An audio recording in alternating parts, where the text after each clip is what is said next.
Hello everyone, I'm a Nublet and I am here to demonstrate a solution to long-range propagation of redstone.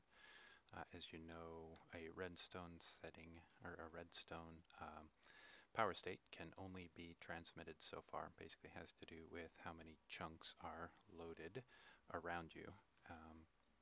My experience, this is the worst case scenario where you just load in.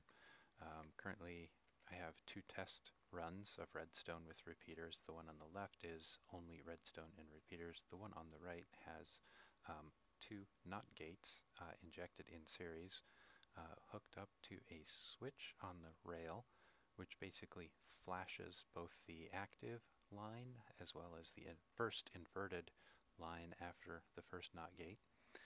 And that basically forces propagation of the redstone signal to continue down the line. I have a run of 300 blocks at the end of both the left and the right circuits here. We have doors. Currently the doors are both open, and when I flip the switch, the expected condition of the doors at the end is going to be closed. However, as you'll see, we're motoring down here. By the way, the start of the test was back there at 10, the Z of 10. As you see, we get down here, and where the chunks stopped loading, it stopped propagating. You can see that clearly on the left. The right basically was just flashed with the in-series NOT gates, which propagated the signal down the line. And as we continue motoring down here, you'll see exactly what I'm talking about. You can see the line on the left, the circuit on the left, is still frozen, and that's still frozen due to chunks not being loaded when the signal changed. You can see one last repeater down there in the center that hasn't updated, and that's because it was so far away from the last series of NOT gates that it too was not loaded. This is basically what we have here is a detector rail that flashes a high signal into the active line, as well as a delayed high signal into the inverted. And what that does is basically toggle it regardless of state. If it's high on incoming, then this one will toggle the output.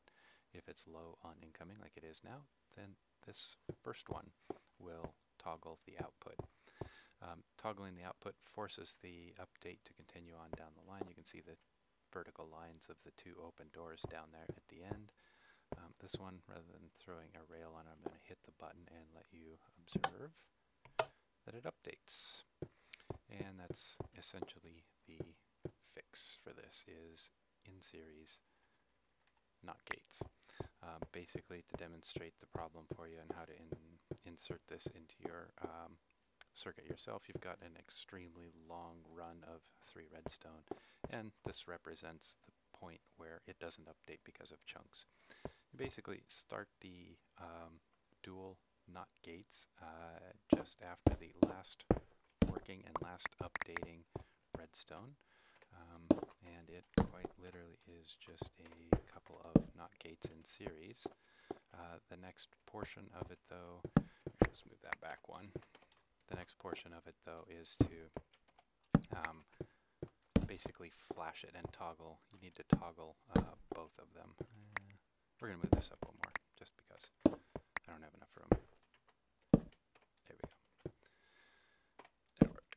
Alright, so 2 repeaters. These need to be set to the maximum because you basically need that 6 torch delay in there between the two, just to ensure that the output flashes, toggles. We're going to stick just a simple little button at the top here, and when we press this, our line goes hot.